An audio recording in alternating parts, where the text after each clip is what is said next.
Shalom, shalom, boa tarde. Hoje é dia 22 de fevereiro do ano 2021, pelo calendário gregoriano. E pelo nosso calendário judaico, nós estamos hoje no dia 10 de Adar, do ano 5781. Pela graça bendita de Hashem, nós estamos iniciando a tarde com a Torá. E nesta semana nós temos a nossa 20ª Parashá, Tetzaveh, ordenarás ou comandarás, como falam os nossos sábios. E essa Parashá continua nos trazendo aí sobre a construção do Mishkan, o tabernáculo no deserto, bem como os utensílios do Mishkan e posteriormente o Beit HaMikdash, bem como as vestimentas sacerdotais dos Kohanim e também do Kohen Gadol, o sumo sacerdote. Então, pela graça bendita do Todo-Poderoso, nós temos aí várias coisas para meditarmos, refletirmos e trazer, para a nossa atualidade, para o nosso dia, sem sombra de dúvidas, os ensinamentos, a sabedoria, o conhecimento da nossa Torá, da sabedoria do nosso Hashem, o Todo-Poderoso, né? Eis que já está conectado conosco a Diná, o Benjamin, né? Está conectado conosco nessa tarde, shalom, shalom.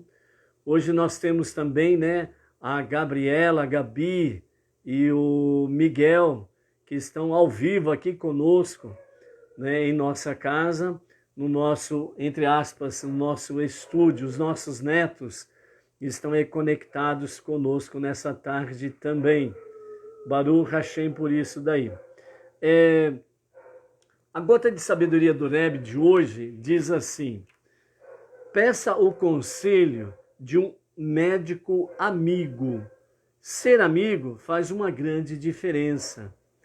Então o Rebbe diz para que você possa, se você tem um médico amigo, converse com ele, peça um conselho. Se ele for, como diz os nossos sábios em Pirkei Avot, os conselhos dos nossos sábios, no sentido de que um médico bom e atencioso realmente faz muita diferença na nossa vida. Então, peça para o seu médico amigo um conselho.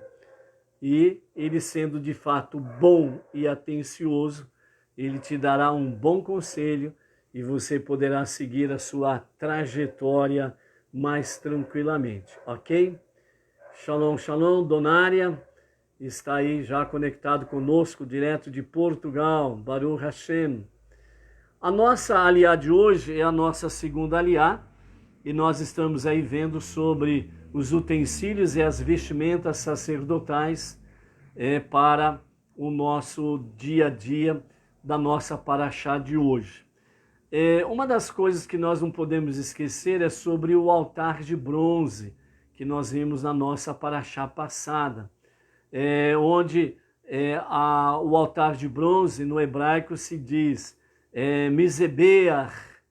Então, Mizebeach, as suas letras, Mem, Zain, Bet e Het, tem os seguintes significados. O Mem está ligado a Mechilá, que significa perdão. O Zain está ligado em Zehut, que significa mérito. E Bet está ligado a Berachá, que significa bênção.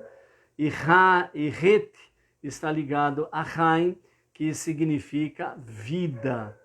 Então, o altar, o Mesaber, o altar de bronze, que fica no pátio, portanto, é o altar exterior, onde a ação do povo é direta, porque ali o povo levava no altar de bronze o altar externo, exterior, do Kodesh e do Kadoshim, o Santo dos Santos. Então, era uma ação direta do povo junto a Deus.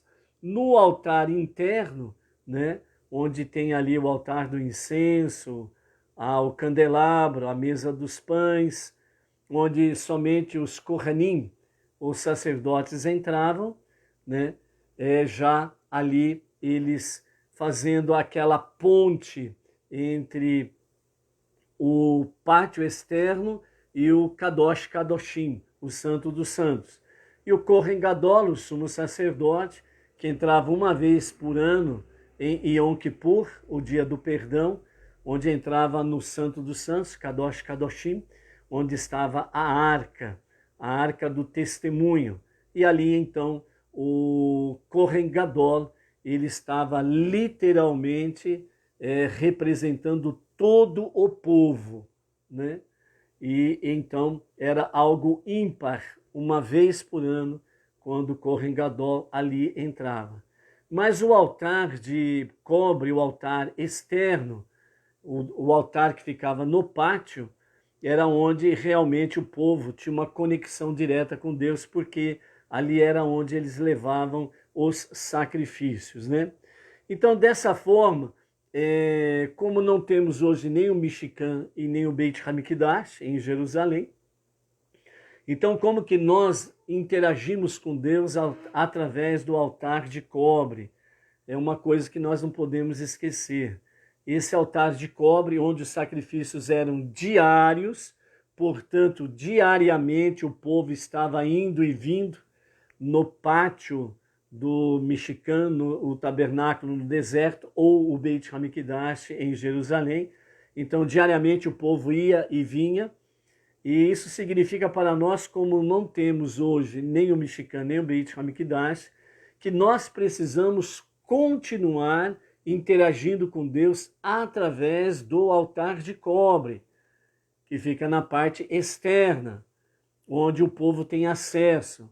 E como é possível hoje termos essa conexão com Deus através do altar de cobre? São as nossas preces diárias. Por isso que é importante nós termos o nosso Sidur, que é exatamente o Sidur Benei Noach, né? Então, esse é o nosso Sidur Benei Noach, compilado pelo nosso Rav Yaakov Gerenstad. Então, o Sidur Benei Noach é importante nós termos, porque este aqui nos leva ao sacrifício diário, ao altar de cobre, onde nós vamos diariamente fazer as nossas preces. Então, diariamente, nós estamos interagindo com Deus, entre outras coisas, através do altar de cobre, que é exatamente os sacrifícios da manhã, quando nós vamos para as nossas preces da manhã, e no findar do dia, ao anoitecer, é quando nós vamos então para nossas preces da noite. E assim nós encerramos o nosso dia de sacrifício na presença de Hashem, ok? Então é importante estarmos aí com o nosso Sidur. O Guia Benei Noach é outro livro compilado pelo nosso Rav Yaakov Gerenstad, que tem ali as noções básicas para o Benei Noach, o não-judeu, na sua vida monoteísta diariamente, ok? Nós compartilhamos aí, que nós recebemos aí da nossa sede lá de São Paulo, uma boa quantidade de livros, né? Já compartilhamos aí, vocês podem ver aí nas nossas redes sociais, no Facebook, José Emílio Marmol, lá temos lá o grupo Benei Noach Bauru e região, temos aí os grupos, né, no Zap, quem ainda não faz parte aí dos grupos do Zap, também tem o grupo do Telegram, Benei Noach Bauru e região, né? Temos 2 grupos no Telegram, que é exatamente um grupo onde nós postamos os estudos, né? Então nesse grupo aí, somente eu tenho acesso, onde a gente posta os estudos, para que as pessoas possam entrar no grupo, ver os estudos, estudar, ler, pensar, refletir. E o outro grupo é onde todos podem interagir, né, com perguntas, observações, né? Então aí todos os componentes podem interagir com perguntas, diálogos, é o nosso chat, é o grupo do chat, certo?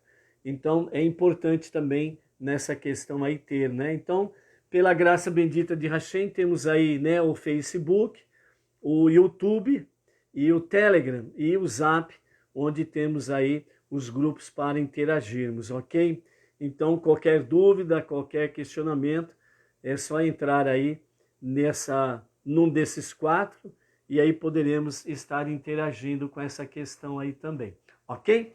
Então não esqueça, altar de cobre, diariamente, você precisa estar ali, presente no altar de cobre, onde no hebraico misabeach significa perdão, mérito, bênção e vida.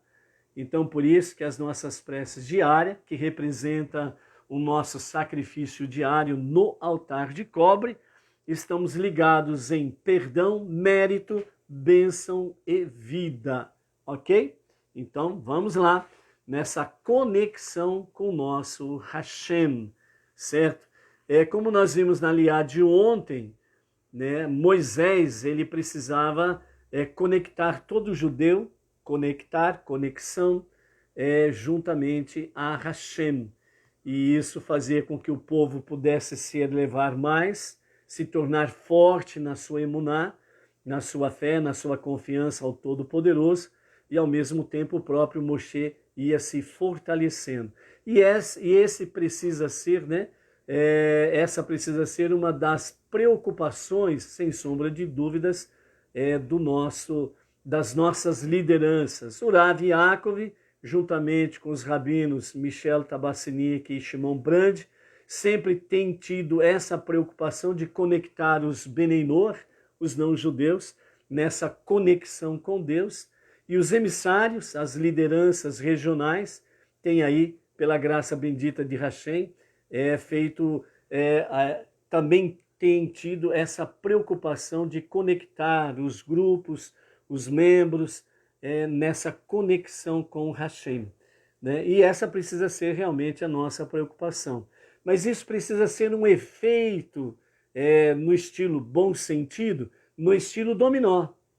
O Rav Yaakov, mais os 2 rabinos, Michel e Shimon, juntamente vem repassando esta questão positiva para os emissários. Os emissários têm compartilhado com os membros das suas comunidades regionais, bem como através das lives, tem levado essa conexão, com as pessoas, aonde elas estiverem. Então essa conexão, ela precisa ser um efeito dominó, no ponto positivo, né?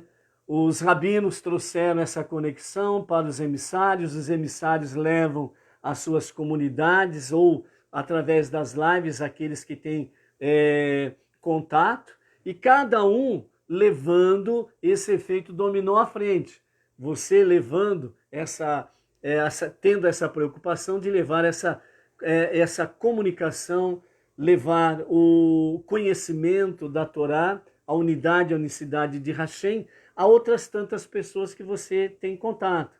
Então, dessa forma, como diz aquela figura, no sentido de aprendizado, uma lagoa, e se joga uma pequenina pedra lá no meio da lagoa, e quando aquela pedra cai lá no meio da lagoa, então ela faz um pequeno círculo em volta do local em que a pedra caiu. Mas à medida que esse pequeno círculo, né, se formou em volta do ponto de contato daquela pequena pedra, ela começa a se expandir. Ela vai se expandindo até chegar às suas laterais, às suas superfícies, às suas margens, melhor dizendo. Então esse é um efeito positivo dominó que nós estamos mencionando aí. Seja você essa pequenina pedra ou essa pequenina chama que começa a iluminar e vai se expandindo e atingindo primeiramente ao seu redor, ao seu derredor e aonde for possível você alcançar. como diz o nosso Rebbe, o tzadik da nossa geração, Menachem Mendel, precisamos aproveitar a tecnologia da modernidade para um efeito positivo.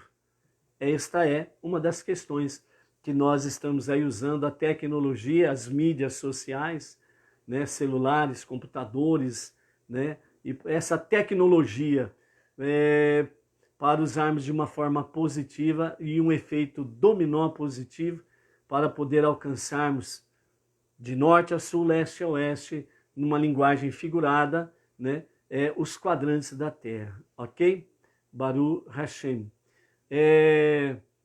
Quero aqui também, né, nessa tarde, ontem nós falamos de dois grupos, Lehaim Israel e brasileiros de raiz judaica, e nós esquecemos ali do grupo, né, do nosso amado Antônio Márcio Braga Silva, que também tem ali na internet, né, sobre estudos de Torá, que também é outro grupo que tem de uma forma maravilhosa recepcionado os nossos vídeos e compartilhado ali no grupo também. Então, Antônio Márcio, né, a nossa gratidão a ti também e aos demais administradores lá do grupo, né, para que tem recebido e acolhido os nossos vídeos aí da nossa A Tarde com a Torá, ok?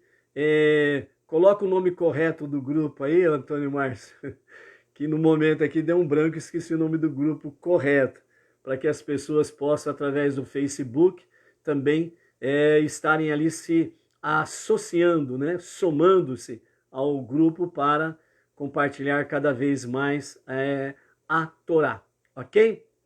Então vamos em frente na nossa aliada de hoje, Edina Silva, de Bauru, região. Essa semana temos aí o Kippur, né? Yom Kippur. Melhor dizendo, temos a festividade de Purim, né? Dos dias de Esther e Mordecai, né? Então, como eu estava escalado no meu trabalho secular, e somente agora à tarde que eu consegui finalmente, né, fazer a troca do nosso plantão, então nós estaremos aí rapidamente no dia de hoje entrando em contato aqui com a nossa região sobre o que pretendemos fazer sobre Purim, e toda a região, né, como a maior parte do estado está em alerta vermelho, então nós vamos procurar informações se está ou não podendo fazer reuniões, né? Que a coisa aí tá esquisita, né? Como diz o outro aí. Nas redes sociais, principalmente no Telegram, onde tem notícias e mais notícias, onde as mídias sociais estão obstruindo, infelizmente, muitas informações verdadeiras, por causa do dito cujo do bichinho aí, e também a imprensa liberal aí, né, a imprensa aberta, né, conhecida como a imprensa marrom, também não estão divulgando as verdades por aí ditas, né? Mas tem um vídeo aí que está circulando aí, em que foi entrevistado um médico e uma médica do Acre. Portanto, pessoal do Acre que está conectando conosco aí, mesmo agora na live ou posteriormente no vídeo, né, que possa aí confirmar ou não a realidade desta reportagem que foi emitida, né, através de uma mídia, através, melhor dizendo, de uma imprensa de televisão lá do Acre, dizendo que um médico ele foi acometido pelo bichinho aí, acabou na UTI, e ele e uma companheira, né, uma colega de trabalho, profissional, médica também, eles estavam fazendo aí um protocolo, e nesse protocolo, como ele foi acometido da doença, então ele pediu para a médica aplicar o referido protocolo, né? Então, só resumindo a conversa aí, para despertar a curiosidade e as pessoas pesquisarem, né? Nessa reportagem veio, então, através da televisão lá do Acre, eles curaram e estão curando as pessoas do bichinho aí com inalação à base de bicarbonato de sódio. Então, não sei até onde que está fundamentado isso, mas é uma reportagem televisiva lá do Acre. Então, que o pessoal do Acre aí, né, ou alguém que tem conhecimento disso aí, que possa aí confirmar para nós, né, se é real a reportagem aí. Mas é algo que nos chamou a atenção pelo qual motivo? É isso que a gente quer e estamos batendo nessa tecla nos últimos tempos aí. O tratamento dessa doença aí, existe o tratamento. E o tratamento ele é muito barato. Só que os grandes e os poderosos não querem que você gaste pouco no tratamento da doença. Então fizeram da pandemia um pandemônio. Por isso que a gota de sabedoria do Rebbe de hoje diz assim, ó, se você tem um médico amigo, consulte-o, peça um conselho para ele. Então, se você tem um médico amigo, é médico amigo, não amigo da onça, não amigo de aparência. É médico amigo, amigo mesmo. Se você tem um médico assim, então faça a pergunta para ele. E ele vai te dar um bom conselho, certo? E nesse caso específico, né, o que nos chamou a atenção é exatamente isso, um tratamento barato. Um dos grandes magnatas aí, lá americano, né, famoso pela questão de informática, né, também tem uma reportagem aí que está circulando, em que ele fala que ele aplicou, né, nesse tratamento injetável, né, na vacina, né, nesse remédio aí, ele disse que aplicou 10 milhões de dólares e ganhou 200 bilhões de dólares. Ótimo negócio, você não acha? Então, o presidente de Madagascar, né, se eu não me engano, é região do continente africano, parece, também trouxe uma declaração bombástica aí, né? Lá eles têm, né, um remédio barato que está tratando a população e estão sendo salvas a população. Tratamento barato, né? E um determinado órgão aí que cuida da saúde, aí entre as nações, né, ofereceu para ele alguns milhões de dólares para injetar algumas toxinas, né, no remédio deles lá, né? E ele simplesmente se desligou do órgão e ele quer salvar o seu povo. Então esses são os dias que nós estamos vivendo, amados, em que você precisa encontrar, como diz o Pirkei Avot, o conselho dos nossos pais, onde ele diz, procure um bom e atencioso médico e siga os seus conselhos. Por isso que o Rebbe Menachem Mendel diz, se você tem um médico amigo, peça para ele um conselho. Porque o amigo, que é amigo, ele não vai querer o teu mal. E sabedor das verdades, ele vai te aconselhar corretamente. Ok?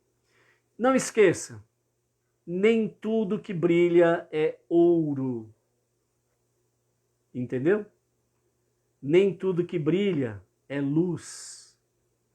Então nós precisamos tomar cuidado com esse tempo em que existe uma guerra latente, presente, contundente entre o bem e o mal, entre a luz e a escuridão. E amados, não se engane, você está no meio dessa guerra.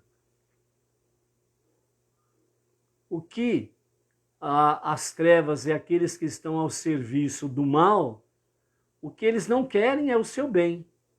Eles não querem que você viva Eles não querem que você seja livre. Então, não esqueça desse detalhe. Quando você estiver diante de fatos e notícias, lembre-se sempre, você está no meio de uma guerra entre o bem e o mal, entre a luz e a escuridão. Mesaber, o altar de cobre, é onde que nos leva ao perdão, ao mérito, nos leva à bênção e à vida. E estando realmente no estudo da Torá e nas preces diárias, além de você ter a proteção divina, você também tem a sabedoria divina para poder discernir aquilo que está diante dos teus olhos. Ok? Por isso, não se esqueça, nos dias atuais, infelizmente, muitas instituições estão defendendo a injustiça como justiça. Estão defendendo a mentira como verdade. E estão acusando a verdade como mentira e estão acusando a justiça como injustiça. Vamos à nossa segunda aliá. Está no livro de Êxodo, capítulo 28, do verso 13 até o verso 30, com os comentários de Rashi. E depois da leitura nós estaremos, como de costume, trazendo aqui comentários mais profundos dos nossos sábios com referência àquilo que nós acabamos de ler e ouvir com os comentários de Rashi, ok? Então vamos lá, capítulo 28, verso 13 a 30. Para fixar as pedras de ônix às extremidades superiores do suspensório do éfode, tu vais mandar os artesãos fazer engastes de ouro nos quais se embutirão as pedras. Os engastes serão presos aos suspensórios. Esses engastes, além de conterem as pedras de ônix, também manterão o peitoral suspenso no efode por cima, como logo será descrito, pois também vais mandar os artesãos fazer 2 correntes trançadas de ouro puro, que fixarão na borda superior do peitoral. E tu prenderás essas correntes trançadas aos engastes de ouro, pregados às extremidades superiores dos suspensórios do efode. Então aqui nós acabamos a descrição justamente do efode, ok? E agora nós vamos para o peitoral. E aqui nós vamos ter aquela famosa questão, do Urim Vetumim. Verso 15. Manda os artesãos fazer o peitoral que o sumo sacerdote usará sobre o peito. Arão merece essa peça de roupa porque seu coração se alegrou quando tu foste promovido à posição de líder do povo, mais elevada que a dele. O peitoral expia erros judiciais. Ademais, como será explicado em breve, quando nele se introduzir um pergaminho especialmente preparado, o peitoral funcionará como oráculo por meio do qual eu farei saber minha vontade. Por essas 2 razões, ele será conhecido como peitoral do juízo. Será um pedaço de pano de 2 palmos de comprimento e 1 palmo de largura, com desenho tecido, isto é, um desenho diferente em cada lado do pano. Tu o farás da mesma trama de 28 fios, como é feito o efode. 1 fio de ouro torcido por 6 fios de lã azul celeste, 1 fio de ouro torcido com 6 fios de lã púrpura, 1 fio de ouro torcido com 6 fios de lã escarlate, e 1 fio de ouro torcido com 6 fios de linho torcido. Será quadrado quando dobrado, 1 palmo de comprimento e 1 palmo de largura. Depois de dobrá-lo, tu vais mandar os artesãos cravejá-lo de pedras preciosas encaixadas, em engastes de ouro presos ao tecido. Haverá 4 fileiras de pedras preciosas retangulares. Uma fileira será de cornalina, esmeralda e topázio. É a primeira fila, né? Então, na primeira fila, nós temos aí as pedras. Depois nós vamos ver a que tribo pertence tais pedras, ok? Então, a primeira fila, ela tem a cornalina, que também é conhecido como rubi, certo? Ou também conhecido como quartzo vermelho. E a esmeralda e o topázio, que também é conhecido como quartzo amarelo. A segunda fileira terá a granada vermelha, não é granada de bomba não, viu? Safira e diamante. A granada vermelha, ela também é conhecida como carbúnculo, certo? A safira e o diamante. O diamante, ele também é conhecido em algumas traduções, né? Ele é conhecido também como berilo ou gema azul esverdeada. A terceira fileira terão as pedras de zircão, ágata e ametista, certo? Então, o zircão, ele também é conhecido como jacinto, né? A pedra de jacinto. A quarta fileira, ela terá a água marinha, o ônix e jaspe. A água marinha também ela é conhecida como crisólito. E jaspe também é conhecido como o quartzo opaco.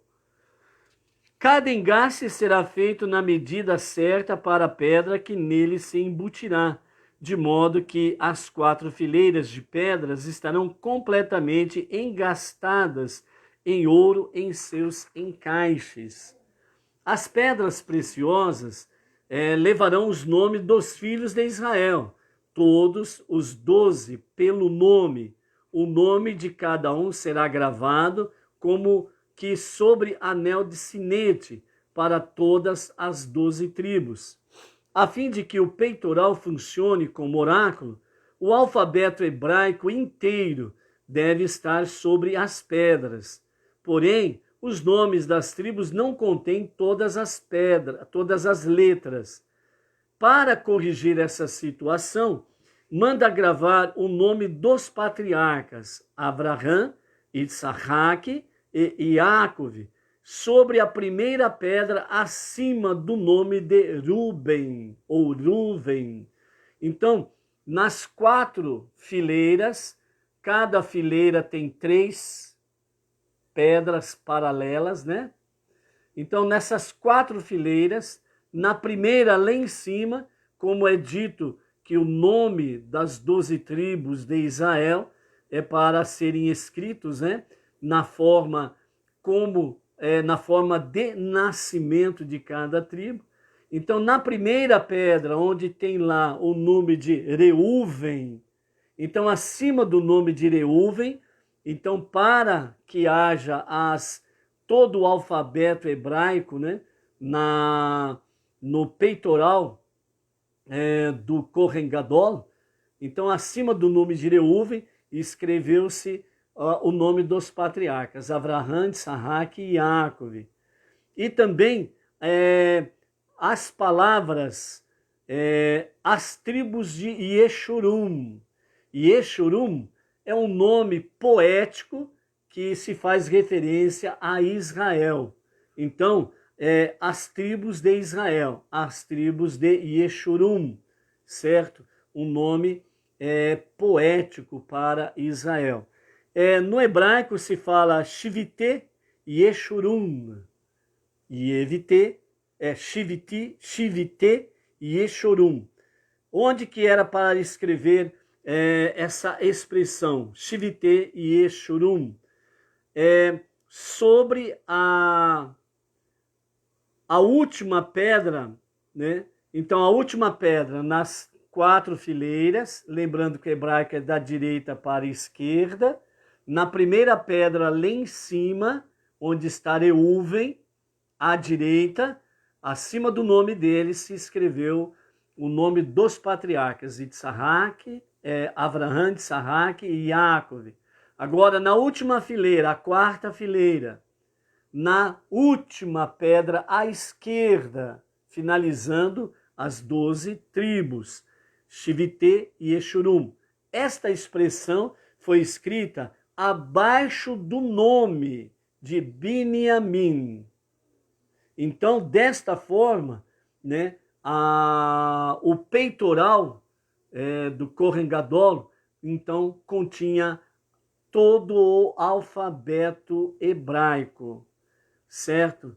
Tu vais mandar os artesãos fazer 2 correntes de ouro puro trançadas como cordões para prender a borda superior do peitoral ao suspensório do efod. Esse suspensório essas correntes de ouro, né? Ela vem prendendo na frente o peitoral, certo? Nesse sentido aí, para que haja, né, o alfabeto hebraico inteiro, era onde esse peitoral serviria para ser, né, como de fato serviu, para ser o oráculo de Hashem.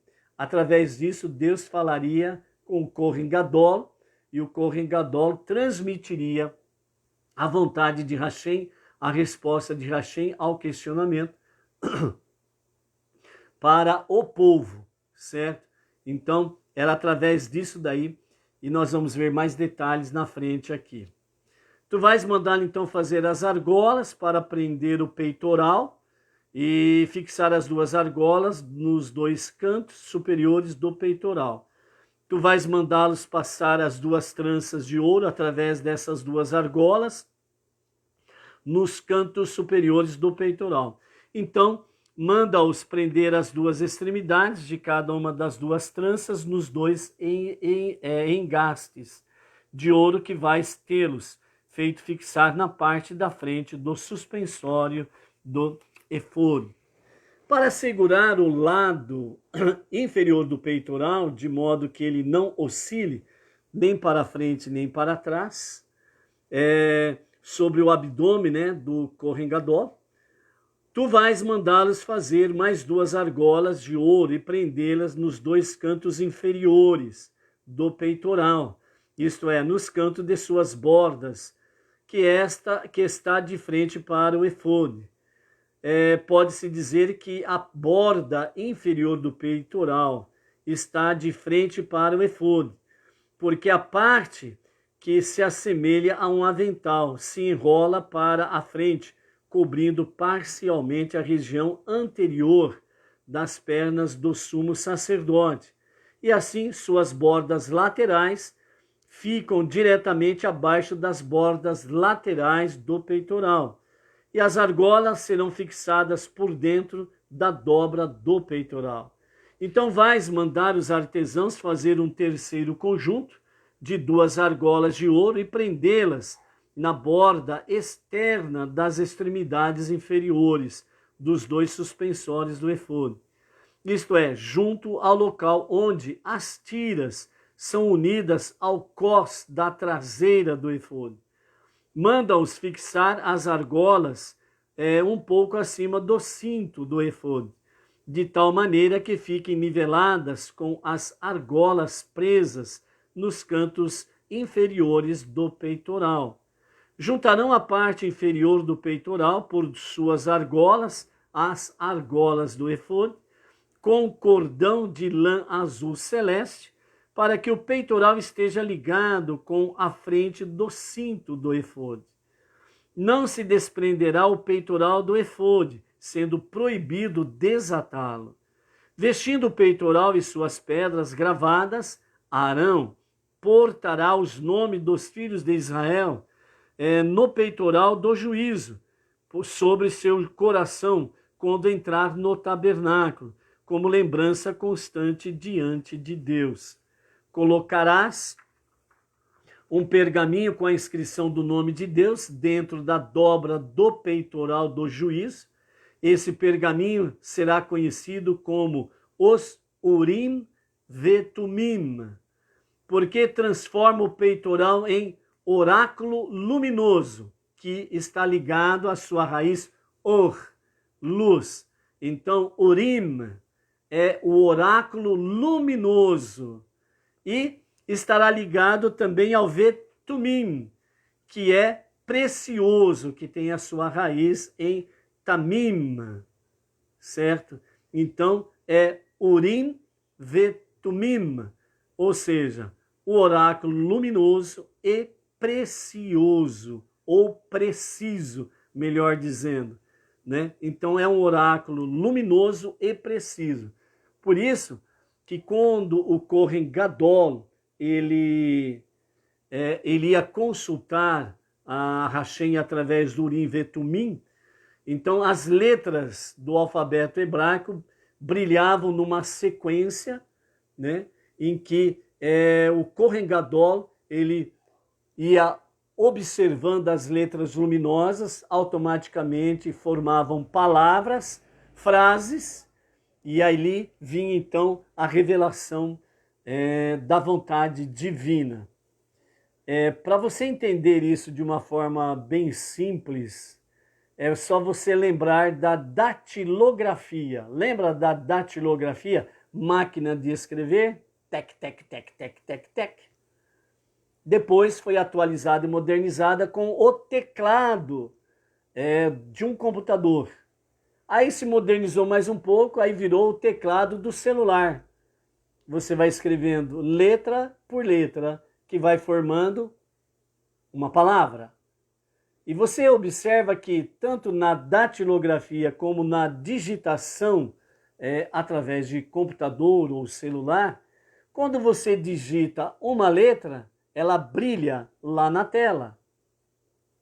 Quando a mesma coisa é quando se estava fazendo datilografia, à medida que você comprimia, né, o teclado da máquina de datilografia, a letra aparecia lá no papel, ou seja, ela se iluminava lá no papel.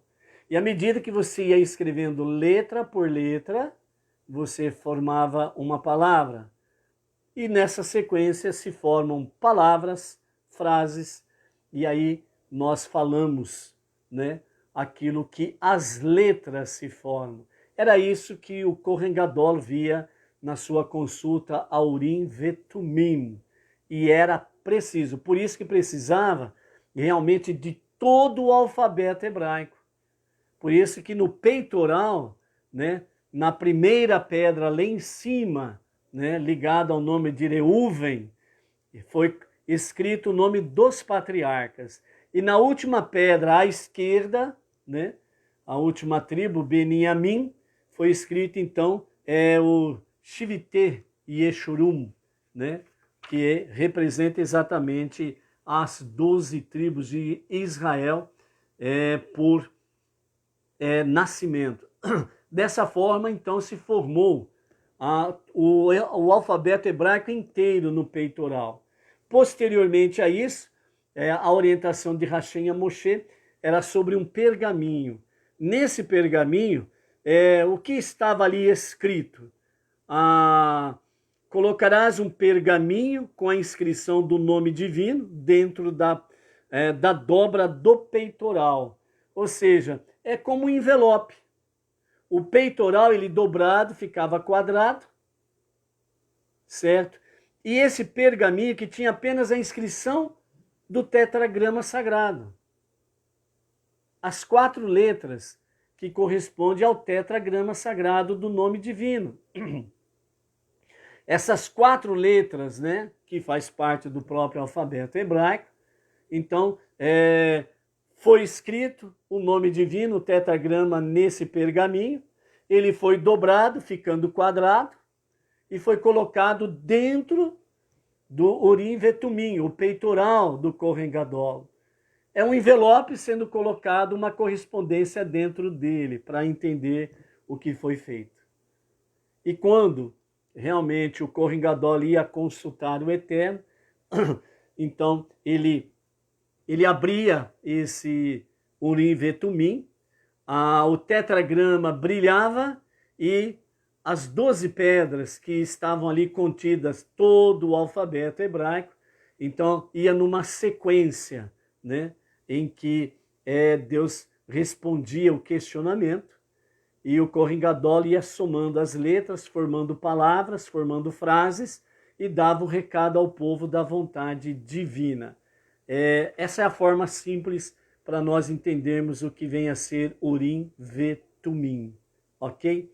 O pergaminho que tinha o tetragrama sagrado simplesmente queria dizer o seguinte, ó, Hashem, era citado o nome sagrado divino, Hashem diz, e aí as 12 pedras com estas inscrições das 12 tribos, os patriarcas, e a expressão as 12 tribos de Exuru, nessa sequência de letras, então eram formadas palavras. Então o pergaminho era nesse sentido, Hashem diz, e aí pelas 12 pedras com estas inscrições, então o Kohen Gadol somava as letras, formavam palavras e frases e anunciava ao povo, ó, Hashem diz, e dava o recado para eles, ok?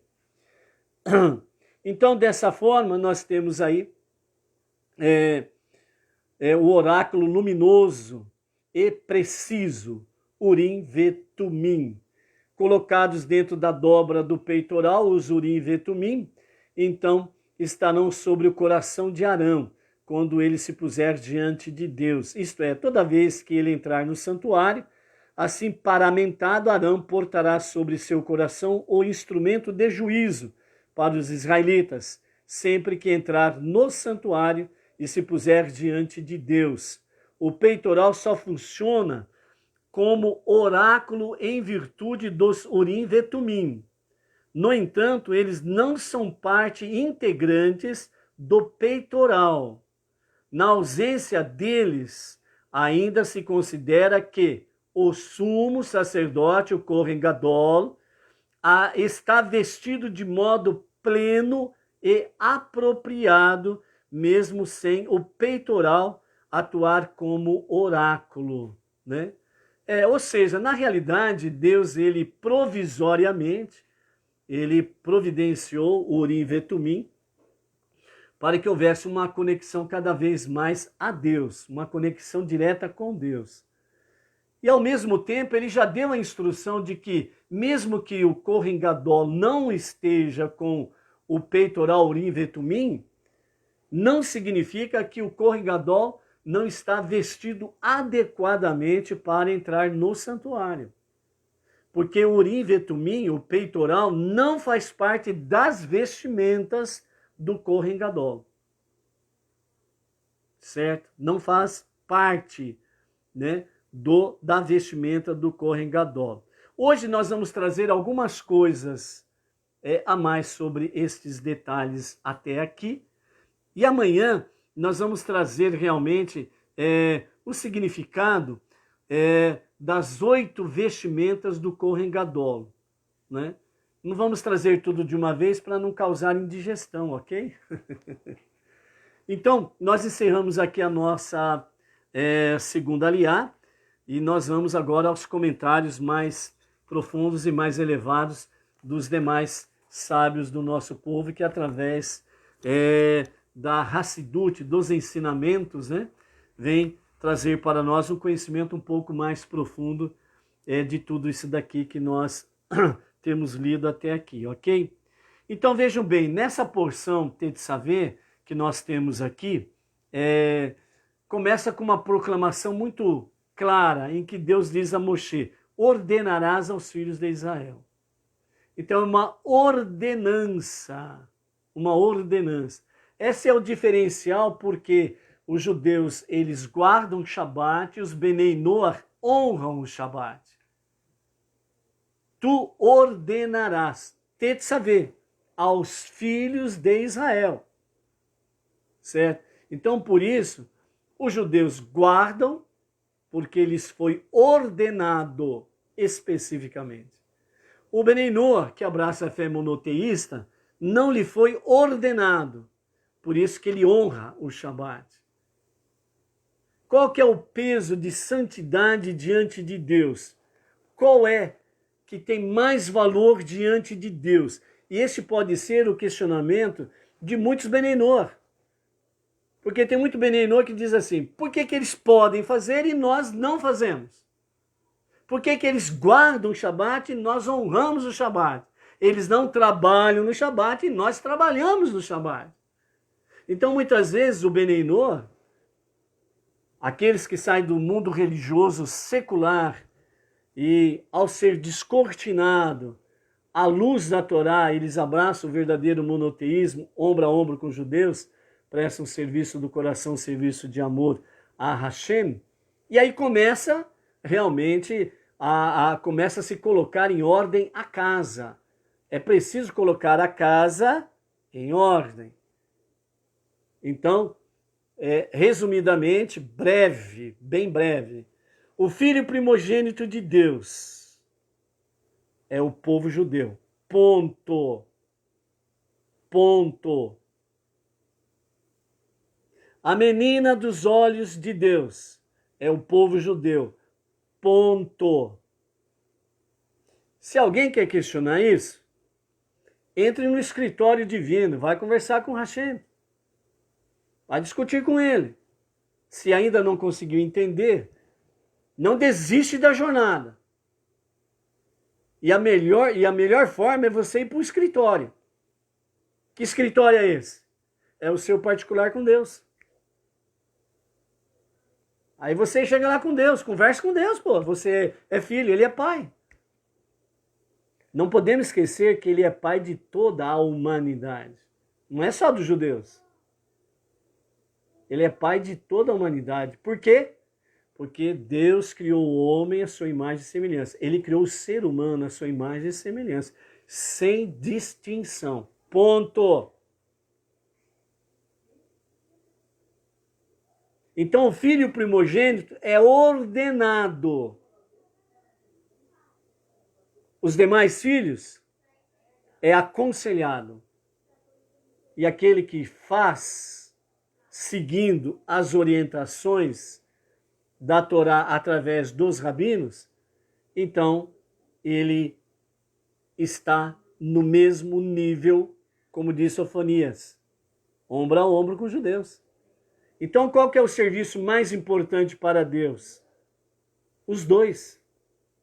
Na mesmo nível é que nós contemplamos aqui, estamos contemplando na nossa leitura diária, nos estudos da Torá, que nós temos aí sábios que discutem assuntos.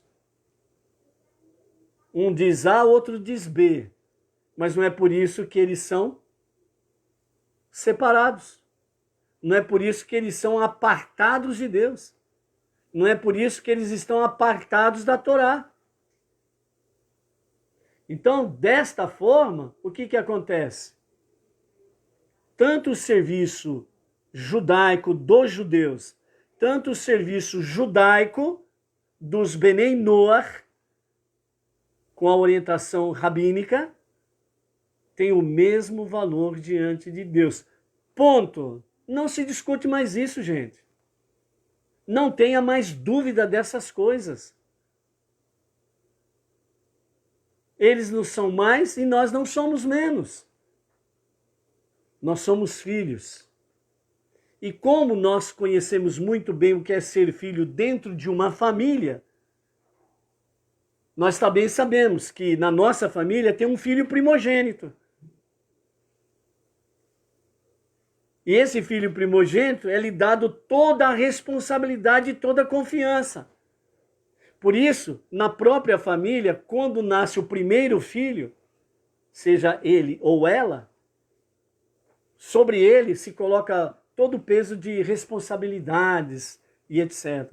Aí depois que vem o segundo, já os pais já são mais amenos. Não é verdade? E quando chega a rapa do tacho, como diz aqui no Brasil, a rapa do tacho, o último filho, o caçula, aí diz que o caçula tudo pode. Nós estamos falando da família dentro do padrão comum que nós conhecemos, ok? Não é permitido os filhos fazer o que bem entendem, não, lógico que não, né? Mas no sentido de compromissos e responsabilidades, certo? Do primogênito é exigido mais, é ordenado mais. Mas desde o primogênito até o caçula, todos são filhos e faz parte da mesma família. Entendeu? Então é isso daí. Então, dentro disso daí, ordenarás aos filhos de Israel que eles tragam azeite puro e prensado de oliva para iluminação, para abastecer continuamente o candelabro. E aí o Eterno ele prossegue com as instruções para Moshe, dizendo os métodos, né, pelos quais Arão e seus filhos acenderão a sagrada menorá ou sagrado candelabro. Logo após, Moshe finalmente recebe ordens para designar o seu irmão Arão e os seus filhos como Kohanim, no mexicano. E somente então a Torá se aprofunda nas inúmeras outras responsabilidades conferidas aos santos Kohanim, né? Aos santos sacerdotes. Por quê? Poderia alguém perguntar em uma súbita antecipação. O candelabro foi destacado como a única ordem sacerdotal a preceder o compromisso dos Kohanim, dos sacerdotes? O Rabi Moshe Feinstein, ele diz assim, que esta é uma tradição bem conhecida, que a menorá representa a nossa mais preciosa fonte de sabedoria e direcionamento, a qual? A Torá. Assim como a menorá era uma constante e infalível fonte de luz nos mais recônditos santuário do palácio terreno de Deus, assim também a Torá deve servir como uma tocha corajosa a nos guiar através dos abismos da nossa existência. É por essa razão que a mitzvah do acendimento do candelabro foi separado dos outros comandos sacerdotais, para ensinar-nos que as lições que são inerentes e simbolizadas por ela dizem respeito a todo judeu e a todos aqueles que abraçam a fé monoteísta. A menorá nos ensina muitos métodos importantes de aprender a preciosa Torá, bem como a divulgar a sua sabedoria a outras pessoas. Por isso que nós falamos do efeito dominó no sentido positivo, que é o quê?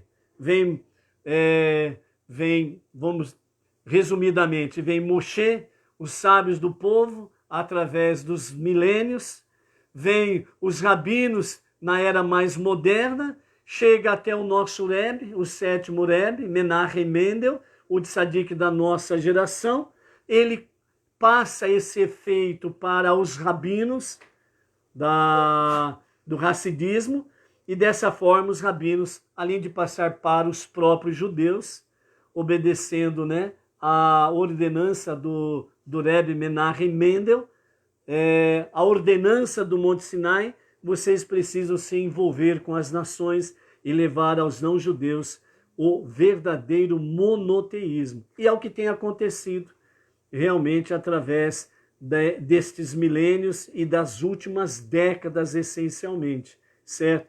Então, dessa forma, nós precisamos dar continuidade, certo, a esse efeito dominó positivo, levando e divulgando a sabedoria a outras pessoas da Torá. Por exemplo, a Torá nos exorta que o azeite usado deve vir de azeitonas que foram katit, né? Que Rashi explica, que devem ser prensadas à mão, em vez de ser uma prensa mecânica. Esse detalhe aparentemente menor nos ensina que, para adquirir verdadeiramente o aprendizado da Torá, a pessoa deve utilizar todas as suas energias e potencial e empenhar-se realmente na firme busca do dom da sabedoria concedido por Deus ao povo judeu, e através do povo judeu tem chegado às nações. Também assim como uma vela é acesa para atingir-se um verdadeiro, melhor dizendo, assim como uma vela é acesa, mantendo-se a chama no pavio por tempo suficiente para que o fogo pegue e queime por si mesmo, assim deve ser o procedimento do professor. Ou seja, nós temos aqui dois exemplos em que os sábios traz para nós, e Rashi também explica sobre isso. O azeite puro de oliva, ele precisa ser feito por catite, que é exatamente prensadas à mão, né? E não por uma prensa mecânica, que significa que as pessoas precisam envolver-se pessoalmente para adquirir o verdadeiro aprendizado da Torá. Ela precisa se envolver pessoalmente, certo? E dessa forma, ela vai empenhar-se com todas as suas energias e com todo o seu potencial para dedicar-se ao estudo da Torá e ao aprendizado da Torá. Da mesma forma, nos dá o seguinte exemplo sobre a questão da vela ou da chama do pavio. Quando se acendia o candelabro, e bem como através dos milênios, né, os acendimentos dos pavios, né, para as duas chamas de Shabat, por exemplo, através desses milênios, todo o procedimento que vem no sentido de acender uma chama, então sempre foi orientado. Quando você pega, né, vamos falar no tempo presente, né, pega o seu fósforo e o acende e vai até o pavio, você só vai tirar esse palito aceso daquele pavio quando você percebe que o seu pavio já pode suster-se sozinho. Aí você tira então o seu palito, vai para o outro pavio e vai acontecer a mesma coisa. Quando nós fazemos isso em Hanukkah, né, quando se completa o período de Hanukkah, os 8 dias, acendemos, né, 9 chamas, 9 pavios, e o procedimento é o mesmo. Então isso os nossos sábios trazem para nós entendermos que não há atalhos nem seminários relâmpagos para atingir-se um verdadeiro entendimento da Torá. Isso daqui é importante, nós estarmos atentos aos que os sábios e rabinos ensinam. E dessa forma aqui, nós estamos, né, aquilo que nós temos falado através destas 20 semanas, sobre a questão de degrau por degrau, passo a passo. E onde nós temos dito aqui constantemente, venha trilhar o caminho correto. Venha trilhar o caminho correto da Emuná. Venha trilhar o caminho correto como Benei Noach. Não há atalhos ou seminários relâmpagos para atingir-se um verdadeiro entendimento da Torá. Mal a pessoa chegou na jornada monoteísta como Benei Noach, ele já quer saber sobre as profundidades da Kabbalah, da Mishnah, do Talmud. E praticamente 100% destas coisas diz especificamente para os judeus. Nós precisamos saber com os rabinos aquilo que nós podemos aprender. E na medida, gota a gota, nós podemos, e está sendo devidamente distribuído, né, pelos nossos rabinos, gota a gota, aquilo que nós podemos ir aprendendo. Mal você começou a sua jornada monoteísta como Benei Noach, você já quer saber qual foi a tua vida lá atrás. Sendo que você precisa pôr em ordem a tua casa no presente. No passado você não volta mais não, rapaz. Você tem que pôr sua casa em ordem agora. Então é por isso que o Rebbe diz, as pessoas estão preocupadas com o fim do mundo, mas não estão preocupados em mudar de atitudes. Então veja o que os nossos sábios falam aqui. Não há atalhos ou seminários relâmpagos. Ah, não é um mercado de peixe, gente. Ah, eu já levantei a mão, já aceitei o monoteísmo, agora eu já sou um Benenô, agora eu já sei mais do que os rabinos aí estão ensinando aí. Tem uns malucos aí que começam a pensar mais ou menos assim. E não é por esse lado. É passo a passo, degrau a degrau, é ensinamento a ensinamento. Por que que nós repetimos anualmente o ciclo dos estudos de Torá? Porque você não consegue aprender em um ano o que a Torá tem para te ensinar. Por isso que você tem que repetir anualmente. E como diz a sabedoria judaica, o verdadeiro sábio é aquele que diz que não sabe nada ainda está aprendendo. Entendeu? Portanto, não há atalhos e nem seminários relâmpagos para atingir-se um verdadeiro entendimento da Torá. Também assim como um professor deve preocupar-se e deve imbuir seus alunos com a sabedoria até que eles sejam capazes de aprender a informação e desejar ainda mais conhecimento por sua própria iniciativa. O supremo objetivo do professor. Na realidade, amados, a curiosidade ela é algo que nos desperta para procurarmos e pesquisarmos isso ou aquilo. Mas a curiosidade ela não pode ser a base do nosso ensinamento, do nosso aprendizado, da sabedoria. A curiosidade ela serve para nos despertar para alguma coisa. E no campo específico da Torá, é para que nós possamos conhecer a Torá. Mas nós não podemos esquecer que não há atalhos. Não há atalhos. Precisamos ir passo a passo, degrau a degrau. Finalmente, os Kohanim receberam ordens de encher os copos da menorá todas as noites, com 5 lug, que é uma medida de líquido que corresponde em torno de 250 ml de azeite, independente da duração da noite. Esta lei simples também nos ensina um ponto vital em nossos métodos de instrução. Não importa quais sejam as capacidades intelectuais do aluno, o professor deve querer dedicar tempo igual à educação de cada estudante.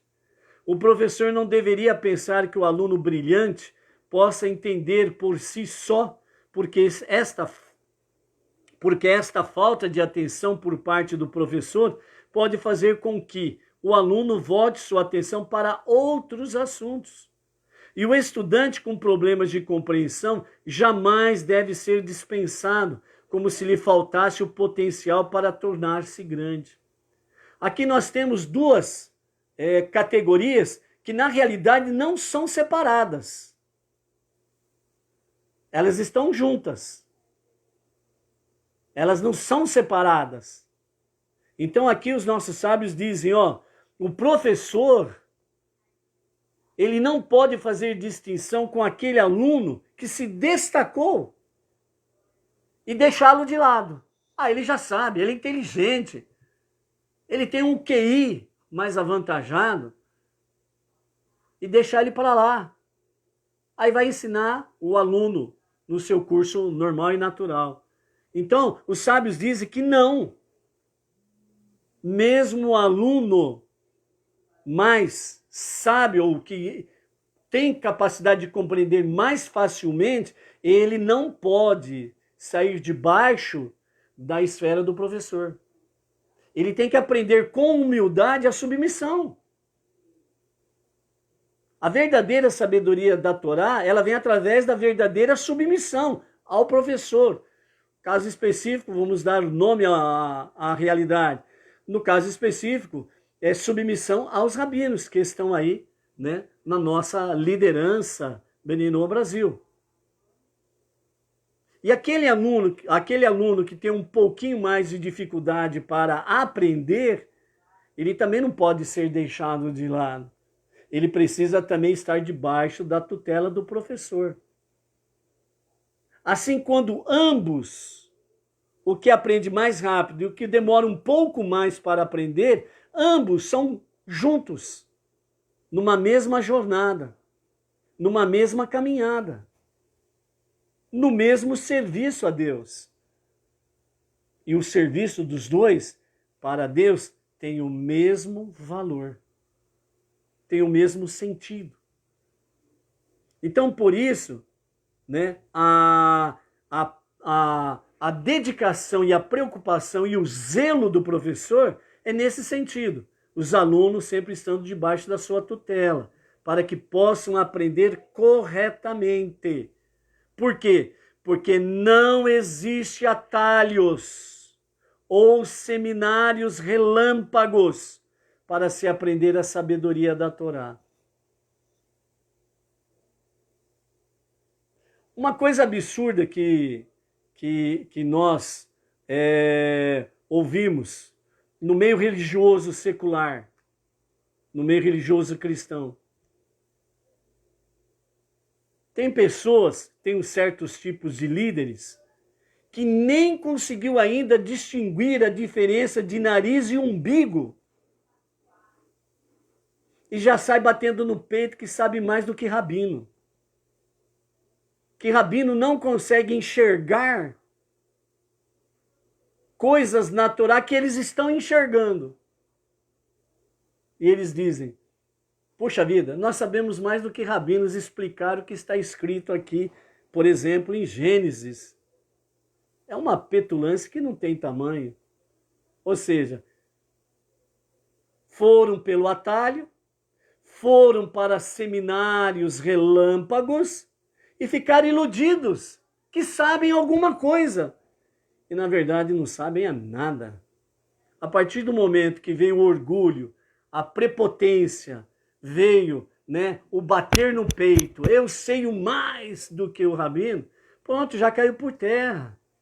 Se ele aprendeu alguma coisa, aí caiu por terra tudo. Porque faltou o essencial, humildade. Entendeu? Então, dessa forma, resumindo, se a pessoa está procurando por uma introvisão da sabedoria e Torá, deve-se voltar para a Menorá.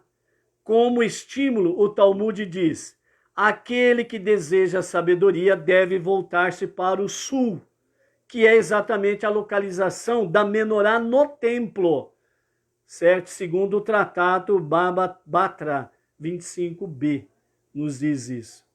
Ou seja, você precisa envolver-se pessoalmente com a Torá, mas você precisa estar debaixo da autoridade de um professor, de um rabino. Senão você não vai compreender corretamente a sabedoria da Torá. É simples assim. É simples assim. Nesse estilo, o Rambam procura esclarecer a discrepância gramatical acima apresentada. A respeito de qualquer projeto ou empreendimento meritórios assumidos em nome do judaísmo, a pessoa pode se considerar um parceiro simplesmente por contribuir com dinheiro e outros recursos para ajudar outras pessoas a completarem o projeto. Por esse motivo, a respeito de todos os outros utensílios do Mishkan, a Torá dirige sua ordem somente a Moshe, pois o povo judeu já fizera a sua parte ao contribuir com a matéria-prima para o fundo da construção. Agora Moshe deve continuar o trabalho realmente construindo os utensílios.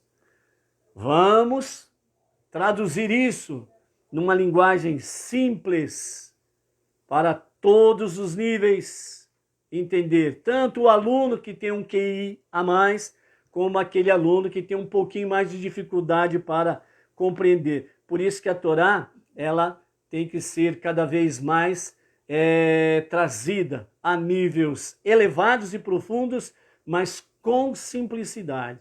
O que nós acabamos de ler aqui, onde diz, segundo Rambam, para esclarecer a discrepância gramatical, né, dos assuntos já mencionados aqui, não há atalho, não há seminários, relâmpagos, não há como separar o aluno que tem facilidade para aprender e o aluno que tem um pouco mais de dificuldade para aprender. Dessa forma aí, o envolver-se com a sabedoria da Torá.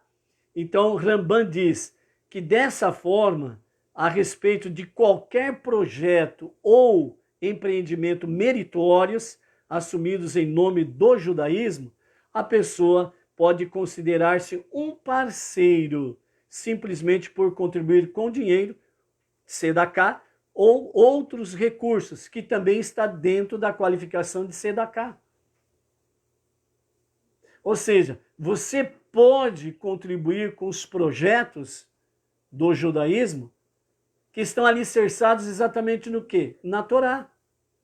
Porque dessa forma você está dentro desta classe onde tem alunos e onde temos mestres, rabinos. E através dos rabinos, os rabinos, no caso específico nosso, Bnei Noach Brasil, ele nomeou emissários, representantes do rabino Yaakov Gerenstad, representante do judaísmo Bnei Noach, o estilo de vida judaica, para que nas suas regiões estejam aí trazendo a sabedoria da Torá. Dessa forma, todos os projetos que envolvem a divulgação do judaísmo e do monoteísmo, você pode ser um parceiro, contribuindo com dinheiro ou qualquer outro recurso que possa possibilitar cada vez mais os projetos serem concluídos, aperfeiçoados. Você pode ser parceiro nisso. E dessa forma, você está à semelhança dos judeus no deserto, no Mishkan, ou dos judeus em Jerusalém, no Beit HaMikdash, construindo o tabernáculo e o Beit HaMikdash.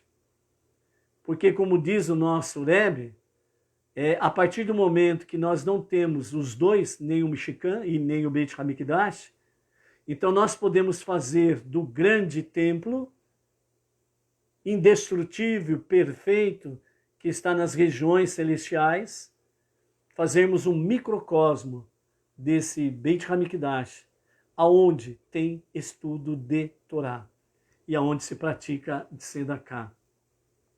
Então, principalmente, todo projeto que está no sentido de divulgar a Torá, a sabedoria da Torá, primeiramente é isso que tem que ser valorizado.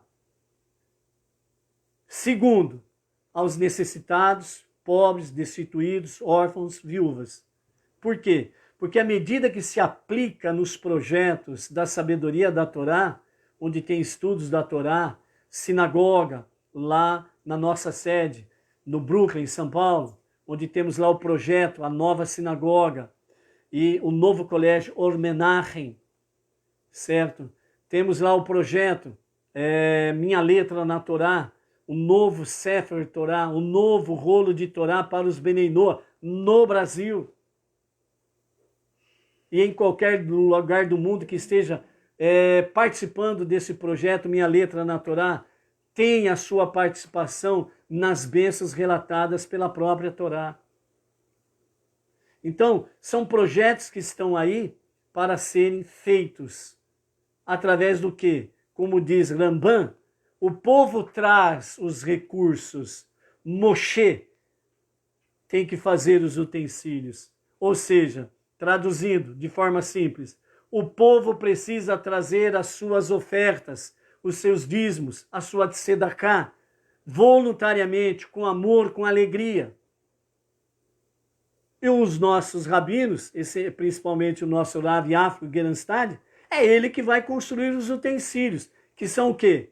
Os estudos de sabedoria da Torá, alimentando o povo e alimentando os emissários nas suas regiões para fazerem exatamente a continuidade da sabedoria da Torá sendo levada à frente, avante.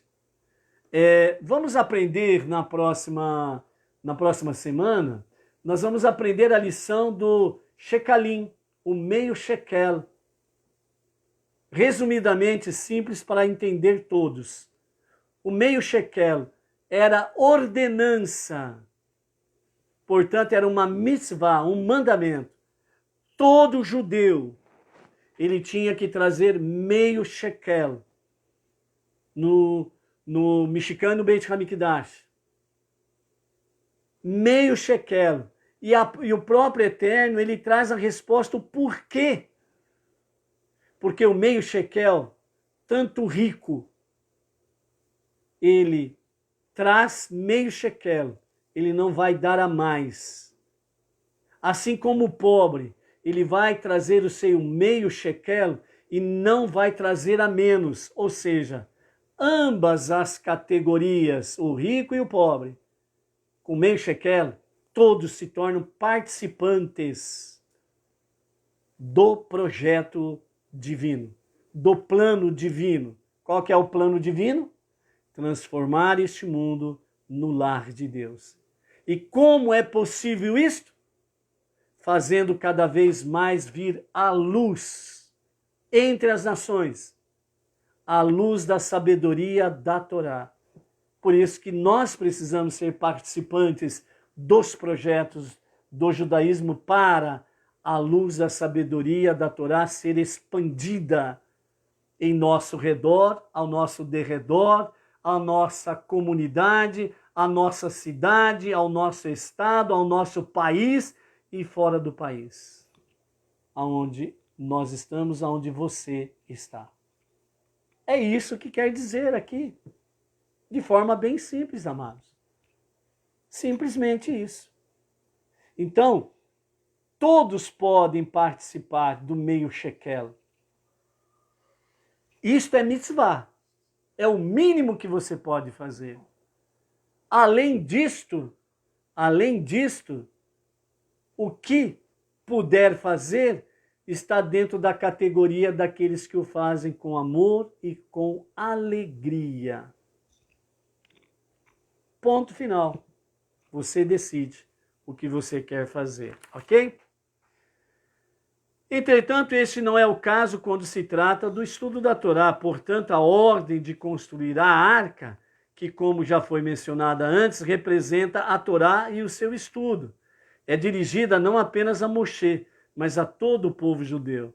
Deus deseja indicar que, embora o povo tenha construído com prata e ouro, deve, apesar disso, participar da real construção da arca sagrada, por extensão, que é o estudo da Torá. Então, todo o povo pode participar da divulgação da sabedoria através do estudo da Torá. É claro que quem doou os recursos pelo mérito do estudo da Torá deve ser grandemente louvado e parabenizado. Entretanto, ao mesmo tempo, deve entender que não pode simplesmente sentar-se de lado e permitir que outros sozinhos estudem a Torá. Todos devemos participar neste empreendimento. Também não devemos pensar que a Torá é um livro fechado, reservado aos eruditos e aos mais brilhantes. A Torá deve ser estudada em muitos níveis diferentes e em vários ângulos, de forma que cada indivíduo pode abordá-la segundo o seu próprio nível. Do amador ao grande erudito, a pessoa só tem a ganhar estudando a Torá. A Torá é eterna e lá está para que a estudemos a qualquer tempo. Agora é o tempo de abri-la e vermos os tesouros que contém. Amados, para finalizarmos, desculpa aí do avanço da hora, para finalizarmos, a Torá é eterna e agora é o tempo de abri-la. Abrir a Torá significa trazer a luz da Torá. Abrir a Torá significa trazer a sabedoria da Torá. Abrir a Torá significa trazer o monoteísmo, a crença no único e verdadeiro Deus. Abrir a Torá é o tempo, agora, para já. Por isso, o mundo está enfrentando uma guerra terrível e aparentemente parece que está sucumbindo às trevas e aos perversos que estão ao serviço do mal. É tempo de abrir a Torá. É tempo de trazer a luz da Torá. É tempo de trazer a luz da sabedoria da Torá para que caiam por terra os perversos que querem escravizar as nações, os povos, que querem fazer com que os povos venham na sua grande proporção por causa do seu sistema, querem matar as pessoas. É tempo de abrir a Torá para que as pessoas venham para a vida e saiam da morte. Saiam do pavor, do medo, do terror e venham para a segurança e a luz que está na Torá. E você é responsável por isso. Porque aonde nós estivermos e aonde pudermos chegar, precisamos ser esta luz no tempo presente. Por isso, quinta-feira ao pôr do sol temos Purim, que comemora a vida. A vitória da vida sobre a morte.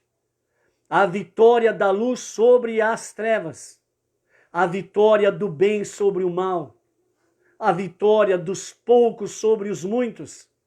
A vitória dos fracos diante dos poderosos. Só que os poderosos desse tempo presente esqueceram que quem está do lado dos mais fracos é o único Criador, o único Todo-Poderoso, que faz com que os poderosos deste tempo presente fiquem debaixo dos nossos pés. Porque Ele está conosco, está contigo. Não duvides disso.